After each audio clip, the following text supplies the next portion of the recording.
Many people have been writing me lately, even friends checking in saying, "How are you doing?" And I know exactly what they mean. They know that as the pastor of two parishes in Southern Maryland, one which is majority African American, the other which is majority Caucasian, one who's involved with many young people and many people in the pro-life cause, defending the rights of minorities and who are very active in our community, seeking to bring people together, that I obviously have a perspective that comes from really my interaction and my service with the people of many different communities and groups.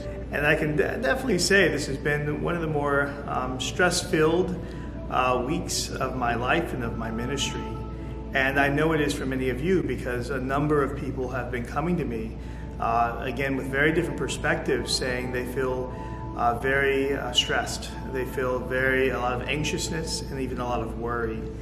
And how do they deal with that? How do they deal with the reality of what's happening? How do they understand what's happening outside of maybe their own perspective, outside of maybe what the media is giving them? One of the things I think that has helped me enormously, number one, is to stay centered that, again, who's in charge?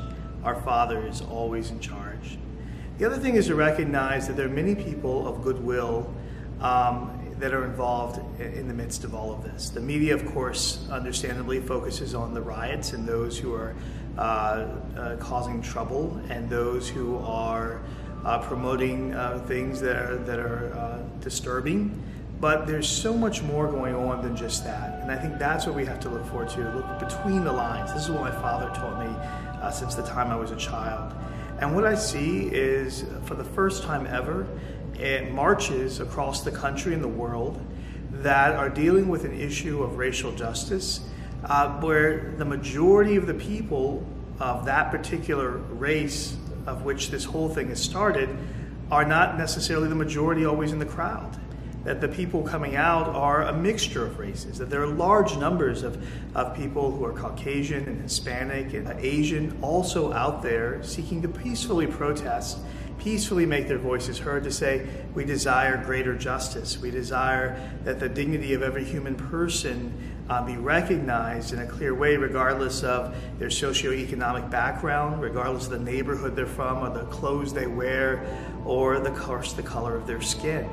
And that many, many people have felt this call to say that we just see increasing numbers of incidences happening in the media and from friends and family at times, where these things are happening, where there's more tension than there's been even in the more recent past. And we want to say, this is not right. And especially we as Christians, this is not right. This is not what our loving Father would have of us. And so you see people coming out in large numbers. We had even one recently last evening that I heard very peaceful, very beautiful, very prayerful, and people said that they had such a sense of togetherness across races, across a lot of things that normally divide. At the same time, we recognize that the beautiful stories of so many cops and police officers, knowing that they risk their lives every day, and that the majority of these people are good men and women wanting to do good. They entered this job not just looking for a job, but because they really wanted to protect and serve.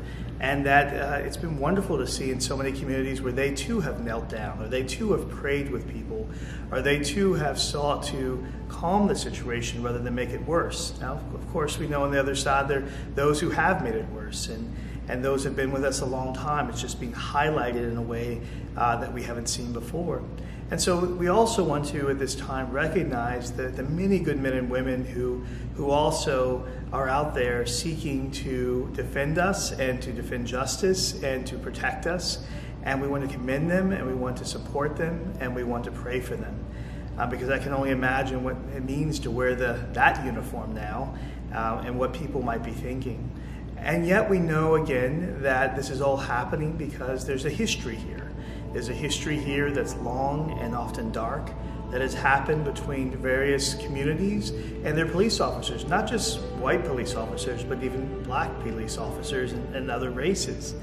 And that there can be abuse of power regardless of race, even not always dealing with race, but just one person having power and the other one being defenseless and maybe poor and maybe struggling with all sorts of even addictions. And how are they treated? Are they treated in a just manner in the same way someone in a wealthier, more affluent neighborhood would be treated who's also stopped?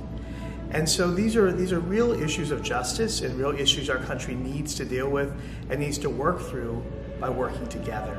So one might ask the question, what am I called to do in this particular moment in our history? What is it that I can do in this particular moment in our history? Well, there are many different things that many different people will tell you can, and a number of them I'm sure are very good, and it's good to be open to them, maybe something outside the box of what we would normally think of. But certainly for us as people of faith, the number one thing is prayer. And not just the prayer for those that we maybe feel more drawn towards, but prayer even for those we don't understand, for those who even come from a very different perspective than ourselves. Asking God to bless them, asking God to help them to really make sure that where they are is where He would have them be. To ask the Lord to move their hearts and move our hearts closer together so that we might see things in an objectively truthful and good way, how to go forward together, how to make this country a better place, how to make it a more just country, and to ask the Lord to really give to us that motivation, that courage, and that faith and hope, especially hope that we need, because I think that's what many are really struggling with. Is there a reason to hope for America's future when we see so much division? And of course the answer is yes, because we know that our God is with us. He is Emmanuel, God with us. And so to really bring ourselves, our families, our communities, our country, those we agree with and those we disagree with, those who have our perspective and a very different perspective, into the hands of the Lord, and that we can bring them there through our prayers. This is where the rubber hits the road. This is where prayer becomes a moment of supreme action. And then we ask the Lord, Lord, move me into even further action in my community so that I might see the ways in which I can help in very particular ways, even beyond prayer. That I may discern that well and not allow fear or discouragement to hinder me. And so the temptation is to go on a side, rather than to say, how can we come together? And that's what I think the peaceful protesters are seeking to do. And this is why you see in various races and opinions and things that normally would divide them, to say, we want to work together. And now we have to pray that those in the office, in political office, will seek to work together across the political divide, the divides of party and politics of various kinds, to work together. This is what we have to pray for. This is what we have to work for. And to acknowledge where there is evil, to condemn it and to seek to correct it, but also to acknowledge where there is good and where people can come together. This is what's going to really change our world. And this is, of course, what every Christian should be seeking in our prayers, in our activities, in our words. We need to be informed. We need not to obsess over the news. And we need to make sure that we're open to a different perspective than the one we might have had before, so that we can grow. This is how one grows, and by being open, and by being having a listening ear. So ask the Holy Spirit, whom we concentrate on still in this week after Pentecost, to guide your discernment, so that you may be truly able and free to hear the voice of the Lord and to discern well all that is happening in the light of His goodness, His love, His truth, His justice, and the desire for good He wants for us all. In this way, we will come through this time stronger, not weaker, more able to see and do good in our society, more able to walk without fear, but encouraged with all the gifts of the Spirit, and He will see us through.